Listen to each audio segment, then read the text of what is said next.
குறைந்த விலை நிறைந்த தரம் தங்கள் தேவைகள் அனைத்தும் ஒரே இடத்தில் ஜெயச்சந்திரன் டெக்ஸ்டைல்ஸ். சில நேரத்தில் 11 மணி வரைக்கும் நான் ஃபோன் பார்த்துக்கிட்டு இருந்தேன்னா அன்றைக்கி சீக்கிரமாக தூக்கம் வராது.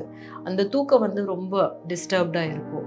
நான் எப்போ 6 மணிக்கு இனிமே வேண்டாம் அப்படின்னு ஸ்ட்ரிக்டாக நான் புக்கை மட்டும் வாசிச்சுக்கிட்டோ இல்லை வேறு ஏதாவது பண்ணிக்கிட்டோ இருந்தேன்னா அன்றைக்கி தூக்கம் ரொம்ப நல்லாயிருக்கு. ஒரு வழிகாட்டி நமக்கு தேவை இருக்குது. இப்போ நமக்கு ஒரு டாக்டர் ஆகணும்னா எம்பிபிஎஸ் படிக்கணும், இன்ஜினியர் ஆகணும்னா இன்ஜினியரிங் படிக்கணும் அப்படின்ற மாதிரி வாழ்க்கையை எப்படி வாழறது அப்படின்னு யாருமே சொல்லி கொடுக்கறது கிடையாது. அம்மா அப்பா சொல்லி கொடுக்கறது கூட அவங்களுக்கு தெரிஞ்சது மட்டும்தான் சொல்லி கொடுக்குறாங்க. சில நேரத்தில் அது சரியானதாக இருக்குது, சில நேரத்தில் அது அப்படியே பூமராங் ஆகுது நிறைய குழந்தைங்களுக்கு. அப்போ குழந்தை நாமளாக எதையாவது தெரிஞ்சுக்கிட்டோ நமக்கு வழிகாட்டியாக என்ன இருக்கு. வரலாறு தெரியாம நாம நிகழ்காலத்தை அணுக முடியாது. நிகழ்காலத்தை சரியா அணுகாம எதிர்காலத்தை நமக்கு தகுந்த மாதிரி அமைச்சிக்க முடியாது. ரொம்ப ரொம்ப இதுவா சொல்றதுன்னா, ஒரு டாக்டர் கிட்ட நீங்க போனீங்கன்னா உடம்பு முடியல அப்படின்னு போனீங்கன்னா நேத்து என்ன சாப்பிட்டீங்கன்னு கேட்பாரு. நேத்து என்ன சாப்பிட்டோம் அப்படின்றது தான் நம்மளுடைய இன்றைய நிலையை தீர்மானிக்குது. நாம முன்னுக்கு போகிறதுக்கு, நல்ல விதத்துல முன்னுக்கு போகிறதுக்கு நேத்து சாப்பிட்டதை இன்றைக்கு ஏதோ ஒரு பிரச்சனை உண்டாக்கி இருக்கு அப்படின்றத தீர்த்துக்கிறதுக்கு நமக்கு தேவை இருக்கு. இல்லை நம்ம இதுக்கு முன்னாடி இருந்ததை விட இப்போ இன்னும் கொஞ்சம் நல்லா இருக்கோமே அப்படின்னா நாம உட்கொள்கிற ஒரு உணவை ஏதோ அதே மாதிரி நம்மளுடைய வாழ்க்கையை கூட எதுவுமே தெரியாம என்னுடைய நாளை நான் அணுகவே முடியாது.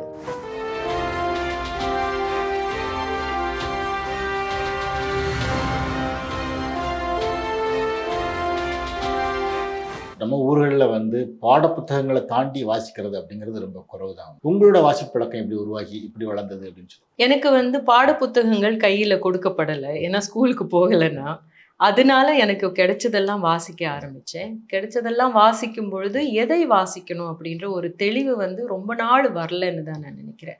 அதுக்கு முன்னாடி நானும் கூட நிறைய பொன்னியின் செல்வன் தான் த பெஸ்ட் அப்படின்னு நினச்சிக்கிட்டு இருந்த காலகட்டம் எல்லாம் இருந்தது. அதே நேரத்தில் என்ன கிடைச்சதோ அது வாசித்தேன். அதுக்கப்புறம் தான் சமூகத்தை பிரதிபலிக்கிற உரைகள் கேட்க ஆரம்பித்தேன். அந்த உரைகள் கேட்கும் பொழுது இவங்க எழுதுனது, இவங்க இப்படி மக்களுக்காக பேசுகிற பேச்சா இருக்கு. அப்போ இவங்க எழுதுனதை தேடி போய் வாசிக்கிறது, இல்லை அவங்க மேற்கோள் காட்டுறத தேடி போய் வாசிக்கிறது அப்படின்றது தான் மெயினாக. எனக்கு அந்த ஆர்வம் வர்றதுக்கு காரணம் என்னன்னா, எனக்கு ஒரு இன்ஃபீரியாரிட்டி காம்ப்ளெக்ஸ். நான் ஸ்கூலுக்கு போகலை, நான் படிக்கலை அப்படின்ற ஒரு இன்ஃபீரியாரிட்டி காம்ப்ளெக்ஸ் இருக்கிறதுனால என்ன நானே எஜுகேட் பண்ணிக்கிறதுக்காக வாசிக்கிற பழக்கம் ஏற்படுத்திக்கிட்டேன். எங்கள் வீட்டில் எங்கள் அப்பா ஒரு சின்ன லைப்ரரி வச்சுருந்தாரு. ஸோ அதுலேருந்து தான் எனக்கு ஆரம்பம் ஆயிருக்கும். அவ்வளோ புக்ஸ் இருக்கிறதுனால அதுக்கப்புறம் லைப்ரரியில் கொண்டு போய் என்னை சேர்த்து விட்டுட்டாரு. நீ எப்போ வேணும்னாலும் போய் எத்தனை புக்ஸ் வேணும்னாலும் கொண்டு வந்துக்கலாம் அப்படின்ற மாதிரியான. அப்போது எனக்கு வாசிக்கிறதுன்றது எங்கள் அப்பா ரொம்ப பெருமையாக சொல்லுவார். அந்த பெருமை அதுதான் எனக்கு. அதே மாதிரி நான் திரைப்பட துறையிலே இருக்கட்டும், என்னுடைய நண்பர்கள் இடையே இருக்கட்டும், அவங்க எல்லாரும் என்னை பெருமையாக தான் பேசுவாங்க. இப்போ கூட ஏதாவது ஒரு விஷயம் அப்படின்னா என்கிட்ட கேட்கறதுக்கு மெயின் காரணம்னா இவங்க இதை பற்றி படிச்சிருப்பாங்க அப்படின்றதுனாலையும், எந்த ஒரு இஷ்யூவாக இருந்தாலும் என்கிட்ட கேட்கறதுக்கு காரணம் என்னன்னா, நான் அதை கவனிச்சிருக்கேன் அப்படின்றது. கவனிச்சிருக்கிறது மட்டும் இல்லை, அதை பற்றி முழுவதுமாக தெரிஞ்சுக்கிட்டு பேசுவாங்க அப்படின்றது. அது வாசிப்பு என்னை கௌரவமாக தான், என்னை மதிப்பிற்குரிய ஒரு இடத்துக்கு தான் கொண்டு போயிருக்கு. எப்போ பார்த்தாலும் புக்ஸோட சுற்றிட்டு இருப்பேன் அப்படின்னு சொல்லுவாங்க. அவங்க அது ஒரு நல்ல இதுவாக தான் எடுத்திருக்காங்க. அது ஒரு இன்ஸ்பிரேஷனாக நிறைய பேர் எடுத்துக்கிட்டாங்க. உங்களை மாதிரி நானும் புக்ஸ் கொண்டு வாசிச்சுக்கிறேன் அப்படின்றது. நீங்கள் சொன்னீங்க மேடம், ஆரம்பத்தில் கிடைச்சது எல்லாமே படித்தேன் அப்படின்னு சொல்லி இப்போ எப்படி? இப்போ படிக்கிறத பொறுத்த வரைக்கும் பலர் பார்த்தீங்கன்னா கிடைக்கிறதெல்லாம் படிப்பாங்க, சிலர் செலக்ட் பண்ணி படிப்பாங்க. அது ரொம்ப முக்கியமானது.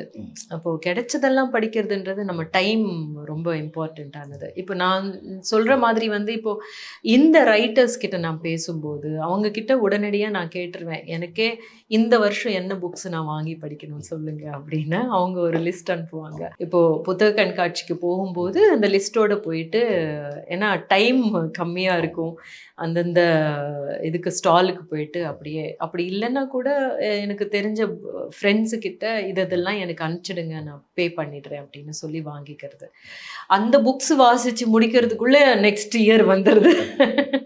அதுக்குள்ள நிறைய இடத்துல நம்ம வந்து நிறைய புக் ரிலீஸ் ஃபங்க்ஷன்ஸ்க்கு போகிறோம், இல்லை யாரோ ஒன்று குறிப்பிடுறாங்க, உடனடியாக அது வாங்குகிறோம், இல்லை ஆன்லைனில் யாராவது அதை பற்றி பேசுகிறாங்க. அந்த மாதிரி நிறைய இன்னும் படிக்க வேண்டிய புக்ஸ் நிறைய இருக்குது. எந்த நேரங்களில் படிக்கிறீங்க? ஷூட்டிங் போகும்போது ரொம்ப நிறைய டைம் கிடைக்குது. அப்போ நம்ம ஷூட்டிங் தவிர வேற எதுவுமே வேலை இல்லை இல்லையா? அப்போ ஷார்ட்டுக்கு நடுவில் நிறைய டைம் கிடைக்குது. அதுக்கப்புறம் வந்து பயணத்தின் போது நிறைய படிப்பேன். இல்லை வீட்டில் கொஞ்ச நாள் அதிகமாக இருக்கேன் அப்படின்னா அது காலையில் ஒரு அட்லீஸ்ட் கொஞ்சம் நேரம் படிக்கிறது. அதுக்கப்புறம் படிக்கணுன்றது ஒரு இப்போ இந்த ஒரு புக்கு நம்ம ஸ்டார்ட் பண்ணிட்டோம்னா அது நம்மளை இழுத்துக்கிட்டே இருக்கும் இல்லையா? அந்த புக்கு முடிக்கிற வரைக்கும் எங்கேயாவது டைம் கண்டுபிடிச்சிட்டு இவ்வளோ பிஸி திங்ஸுக்கு நடுவில் வந்து ஒரு 1/2 hour 1 hour அப்படி பர்டிகுலர் டைம்னு நம்மளால் பண்ண முடியல, நம்ம ஸ்கெடியூல் அப்படி இருக்கு. பட் கண்டிப்பாக ஒரு நாள் ஏதாவது வாசிச்சே தான் தெரியும். ஏன்னா ஏதாவது ஒன்று டைம் படிச்சு ஆகணும் அப்படிங்கிற ஒரு உறுதி வச்சிருக்கீங்க. இவ்வளோ புக்ஸ் இருக்குல்ல, வாசிக்க வேண்டிய புக்ஸ் இருக்குல்ல. நீங்கள் சொல்லும்போது லாரி பேக்கர், கட்டடக்கலை சொன்னீங்க, அப்புறம் கவிதைகள் சொன்னீங்க, கதைகள், நாவல்கள், வரலாறு, அறிவியல், அரசியல், எந்த துறை சார்ந்து உங்களுக்கு அதிக விருப்பம் இருக்கும் வாசிக்கிறதுல? எனக்கு வந்து இயற்கை விவசாயம் சார்ந்து வாசிக்கணும்னு ரொம்ப இது. நம்மாழ்வாருடைய புக்ஸ் நிறைய, அதே மாதிரி ஒற்றை வைக்கோல் புரட்சி அப்படின்னு எழுதியிருக்கிற ஃபுகாகோனுடைய Japanese scientist and farmer agriculturist, அது எல்லாமே வாசிக்கிறது ரொம்ப இன்ட்ரெஸ்டிங்காக இருக்கும். அப்புறம் துறை சார்ந்து அப்படின்னா எங்கள் சினிமா துறை பற்றி யார் என்ன எழுதியிருக்காங்க அப்படின்றத வாசிக்கிறதுக்கு இன்ட்ரெஸ்டிங்காக இருக்கும். கவிதைகள் ரொம்ப பிடிக்கும். கவிதை அப்படின்றது வந்து நம்ம ஒரு நாவல் மாதிரி, ஒரு கதை மாதிரி வந்து அது அதோட முடிஞ்சிரும் இல்லையா? அதுக்கப்புறம் வந்து இன்னொரு புக்கை கூட எடுத்துக்கலாம் அப்படின்ற மாதிரியான ஒரு சுதந்திரம் இருக்கிறதுனால. அது மட்டும் இல்லை, கவிதை வந்து வேற விதமான ஒரு விஷயத்தை நமக்கு பண்ணுது. ஆஸ் அன் ஆக்டர் வந்து எனக்கு ரொம்ப அது தேவைப்படுது. அதனுடைய இமேஜஸாக இருக்கட்டும், அதனுடைய உணர்ச்சிகளாக இருக்கட்டும், அதனுடைய அந்த பயணம் ஒன்று இருக்குல்ல, ஒரே ஒரு கவிதையில் நடக்கிற ஒரு பயணம் இருக்கு இல்லையா, அது ரொம்ப ரொம்ப நல்லா இருக்கும். இப்போ ராக் ஃப்ரெவர் அப்படின்ற ஒரு கொண்டு வந்தேன். ரொம்ப இம்பார்ட்டண்ட்டான ஒரு ஃப்ரெஞ்சு ரைட்டர் அவர்.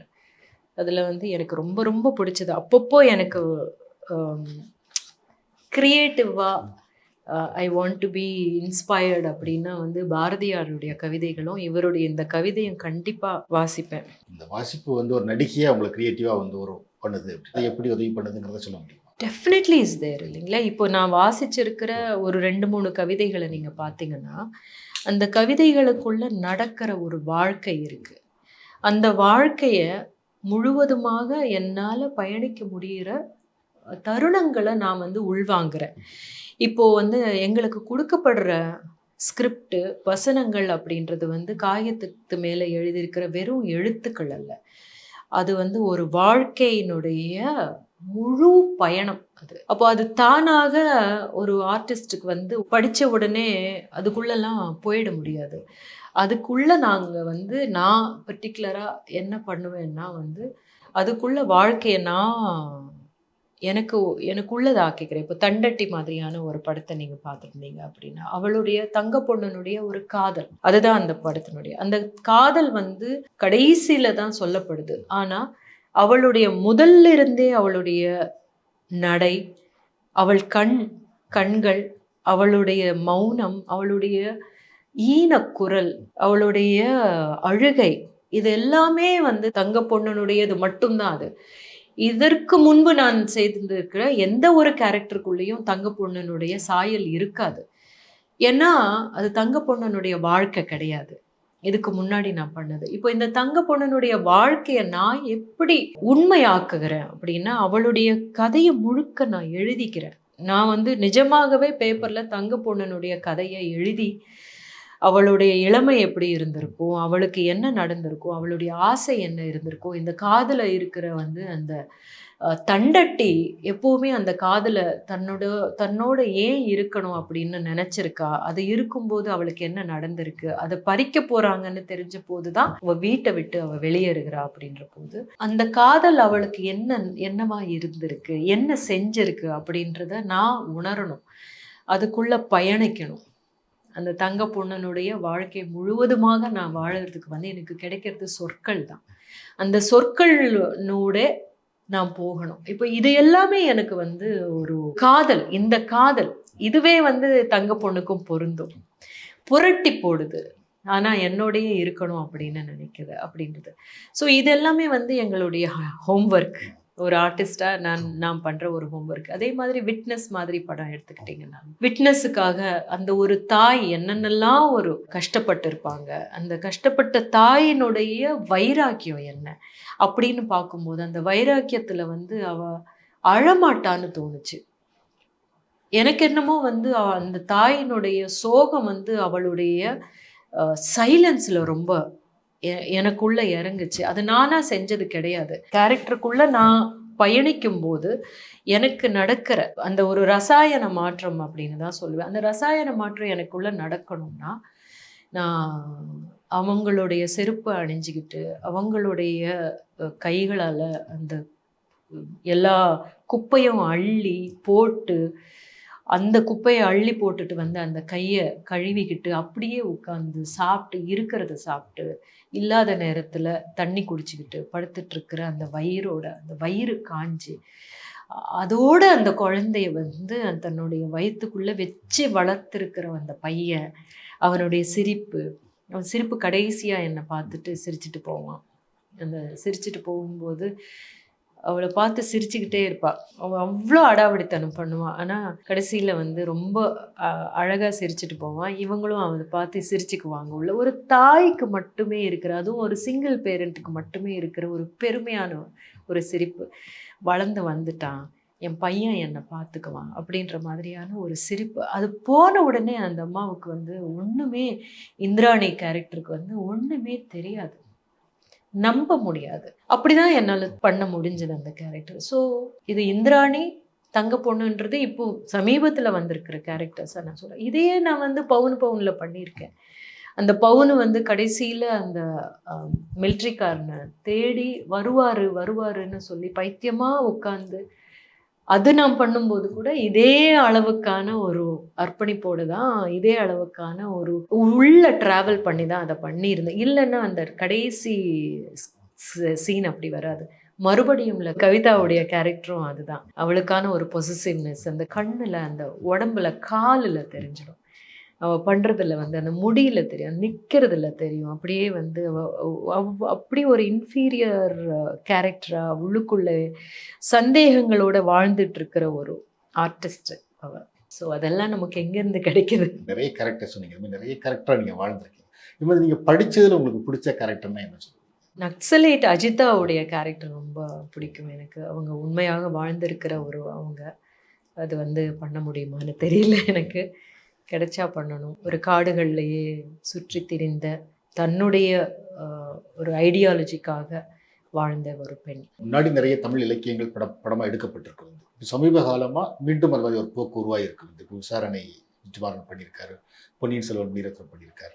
ஒரு திரைப்பட இயக்குனராக உங்களோட சாய்ஸ், நீங்கள் மாதிரி வாய்ப்பு வந்தால் எந்த தமிழ்லேருந்து எந்த படைப்புகளை பண்ணுவீங்க அப்படின்னு? அப்படி யோசிக்கலைன்னா, ஒரு ஷார்ட் ஃபிலிம்ஸுக்காக 2-3 கதைகள் எடுத்திருக்கேன்.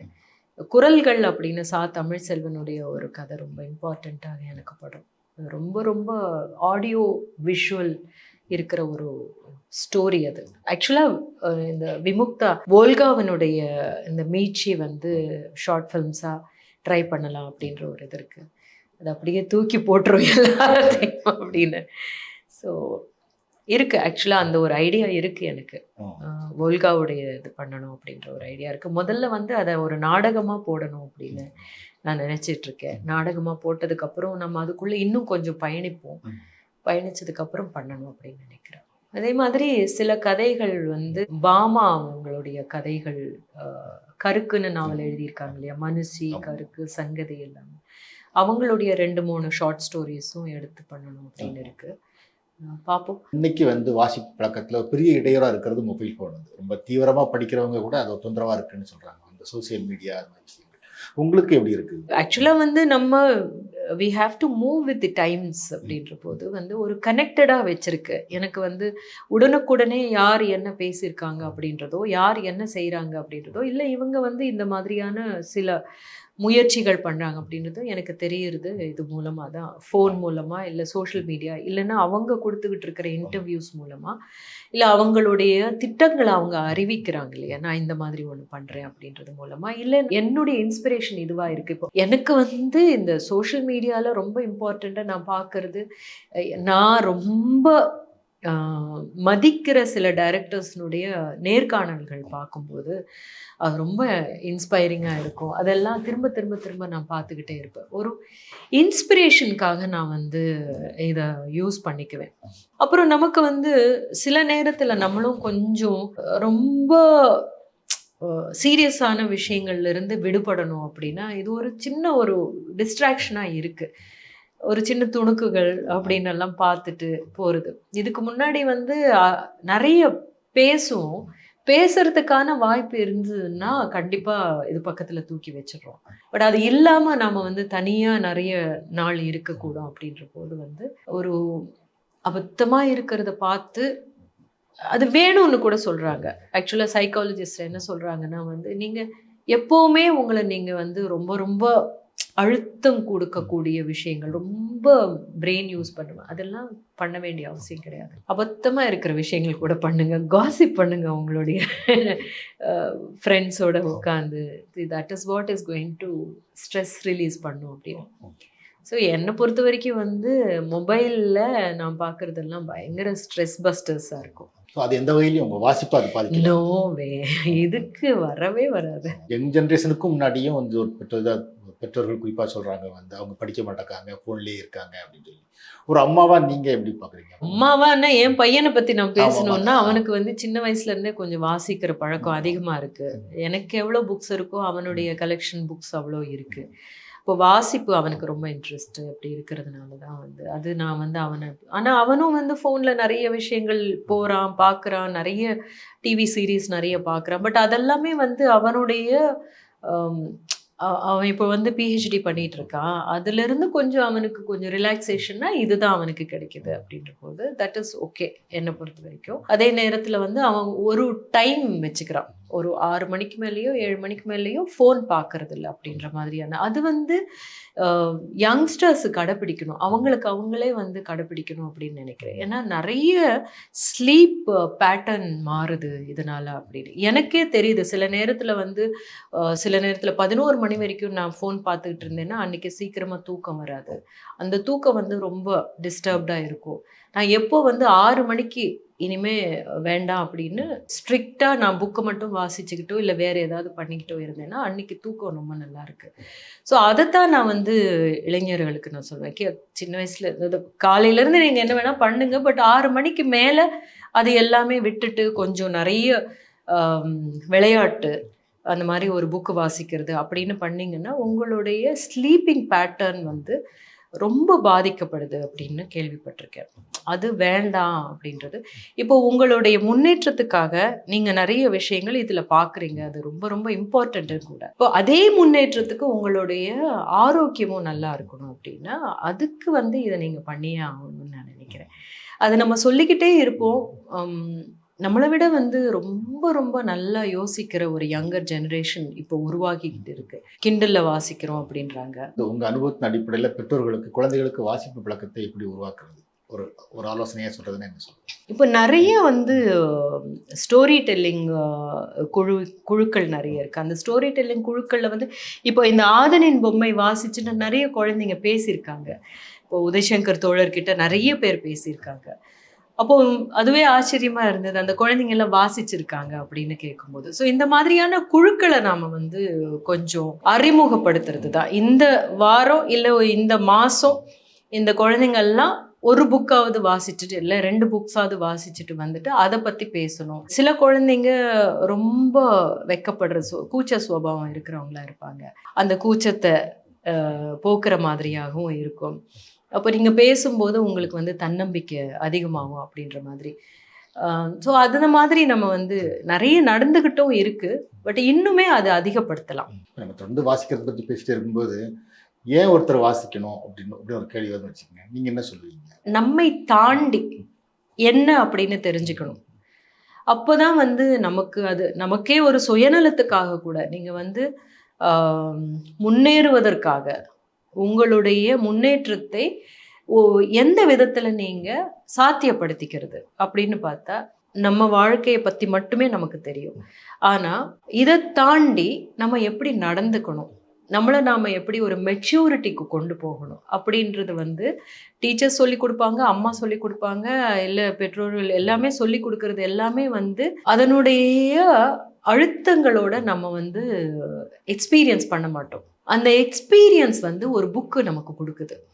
அந்த எக்ஸ்பீரியன்ஸ் பண்ணும்போது இப்படியெல்லாம் வந்து பிரச்சனைகள்ல இருந்து இவங்க மீண்டு எழுந்திருக்காங்க, இந்த மாதிரி எல்லாம் கூட நம்ம யோசிக்கலாம், இந்த மாதிரியான தைரியம் நமக்கு கிடைக்கும். ஸோ ஒரு வழிகாட்டி நமக்கு தேவை இருக்குது. இப்போ நமக்கு வந்து ஒரு டாக்டர் ஆகணும்னா எம்பிபிஎஸ் படிக்கணும், இன்ஜினியர் ஆகணும்னா இன்ஜினியரிங் படிக்கணும் அப்படின்ற மாதிரி வாழ்க்கையை எப்படி வாழறது அப்படின்னு யாருமே சொல்லி கொடுக்கறது கிடையாது. அம்மா அப்பா சொல்லி கொடுக்கறது கூட அவங்களுக்கு தெரிஞ்சது மட்டும்தான் சொல்லி கொடுக்குறாங்க. சில நேரத்தில் அது சரியானதாக இருக்குது, சில நேரத்தில் அது அப்படியே பூமராங் ஆகுது நிறைய குழந்தைங்களுக்கு. அப்போ குழந்தை நாமளா வந்து எதையாவது தெரிஞ்சுக்கிட்டோம், நமக்கு வழிகாட்டியாக என்ன இருக்குது, எப்படி வாழணும், நம்ம மற்றவங்களை எப்படி பார்க்கணும், நம்மளை நம்ம எப்படி பார்த்துக்கணும், நம்ம இந்த இயற்கை எப்படி பார்க்கணும், இந்த பூமி நமக்கு என்னவா இருக்கு, இந்த இடத்துல இப்படி இருக்கு, ஆனா வந்து பூமியினுடைய இன்னொரு கோடியில எப்படி இருக்கு அப்படின்றத தெரிஞ்சுக்கிட்டாதான் வந்து ஒரு வழிகாட்டின்னு தான் சொல்வேன். அதுக்காக வந்து வாசிக்கணும். அப்போ நம்மளுடைய ஒரு பர்சனாலிட்டி டெவலப்மெண்ட் அப்படின்றது நம்ம பண்ணிக்கணும் அப்படின்னா அதுக்கு பெரிய விதத்துல உறுதுணையா இருக்கிறது புக்ஸ் தான். நீங்க சமீபத்தில் கூட ஒரு மீட்டிங்ல பேசும்போது வந்து புத்தக வாசிப்பு பற்றி பேசும்போது வந்து புத்தகங்கள் மூலமா நம்ம வரலாற்றை தெரிஞ்சுக்கலாம் அப்படின்னு சொல்லியிருந்தீங்க. ஏன் நம்ம வரலாற்றை தெரிஞ்சுக்கணும் அப்படிங்கிறது இது நான் சொன்ன மாதிரி தானே. இப்போ வந்து வரலாறு தெரியாம நாம நிகழ்காலத்தை அணுக முடியாது, நிகழ்காலத்தை சரியா அணுகாம எதிர்காலத்தை நமக்கு தகுந்த மாதிரி அமைச்சிக்க முடியாது. ரொம்ப ரொம்ப இதுவாக சொல்றதுன்னா, ஒரு டாக்டர் கிட்ட நீங்க போனீங்கன்னா உடம்பு முடியல அப்படின்னு போனீங்கன்னா நேத்து என்ன சாப்பிட்டீங்கன்னு கேட்பாரு. நேத்து என்ன சாப்பிட்டோம் அப்படின்றது தான் வந்து நம்மளுடைய இன்றைய நிலையை தீர்மானிக்குது. நாம வந்து முன்னுக்கு போகிறதுக்கு, நல்ல விதத்துல முன்னுக்கு போகிறதுக்கு நேத்து சாப்பிட்டதை இன்றைக்கு ஏதோ ஒரு பிரச்சனை உண்டாக்கி இருக்கு அப்படின்றத தீர்த்துக்கிறதுக்கு நமக்கு தேவை இருக்கு. இல்லை வந்து நம்ம இதுக்கு முன்னாடி இருந்ததை விட இப்போ இன்னும் கொஞ்சம் நல்லா இருக்கோமே அப்படின்னா நாம உட்கொள்கிற ஒரு உணவை ஏதோ வந்து அதே மாதிரி நம்மளுடைய வாழ்க்கையை கூட எதுவுமே தெரியாம என்னுடைய நாளை நான் அணுகவே முடியாது. இதுக்கு முன்னாடி இப்படி நடந்திருக்கு, இதை வந்து ரிப்பீட் ஆகாம பார்த்துக்கணும்.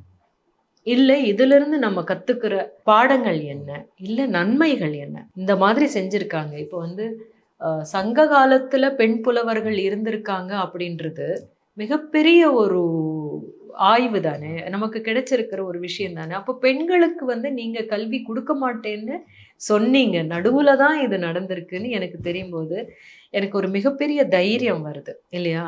இது நான் சொல்றது என்னை பத்தி இல்லை, ஒரு பெண்ணுக்கு, ஒரு பெண் குழந்தைக்கு ஒரு கல்வி கொடுக்கறது என்னமோ, ஒரு சுதந்திரம் கொடுக்கறது என்னமோ வந்து அனாமத்தா கொண்டு வந்து கொடுக்குற மாதிரி நினைச்சுக்கிறாங்க. பட் சுதந்திரம்ன்றது எங்களுக்கும் உங்களுக்கும் சரிசமமானது.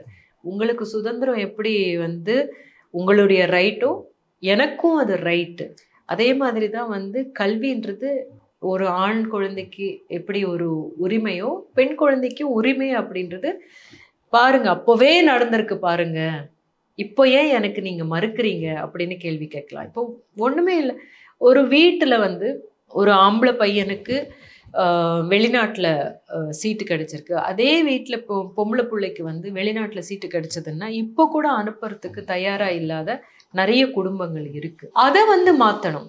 ஒரு ஆம்பளை பையனை எப்படி நீங்க தைரியமா அனுப்புறீங்களோ, நம்பி அனுப்புறீங்களோ, இல்ல அவங்களுடைய படிப்புக்காக நீங்க இன்வெஸ்ட்மெண்ட் அப்படின்னு நீங்க இதை பாக்குறீங்களோ, இதை வந்து இந்த பெண் குழந்தையினுடைய படிப்புக்கு கூட இது இன்வெஸ்ட்மெண்ட் இல்லை, அவங்களுக்கு நீங்க கொடுக்குற அவங்களுடைய உரிமை.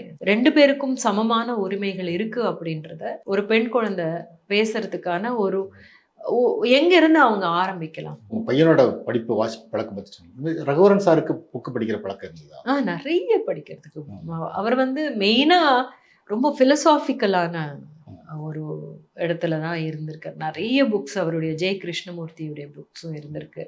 இன்னும் இருக்கு எங்ககிட்ட அவருடைய புக்ஸ் எல்லாம். அவருடைய அதே மாதிரி எல்விஸ் பிரெஸ்லியுடைய ஃபுல் இது இருக்கு. ஸோ மியூசிக்கு சம்மந்தப்பட்டதும் ஃபிலாசபி சம்மந்தப்பட்டதும் நிறைய புக்ஸ் வாசிச்சுக்கிட்டே இருந்திருக்காரு. அண்ட் ஆல்சோ ஹிஸ்ட்ரியில் ரொம்ப இன்ட்ரெஸ்ட் இருந்தது அவருக்கு.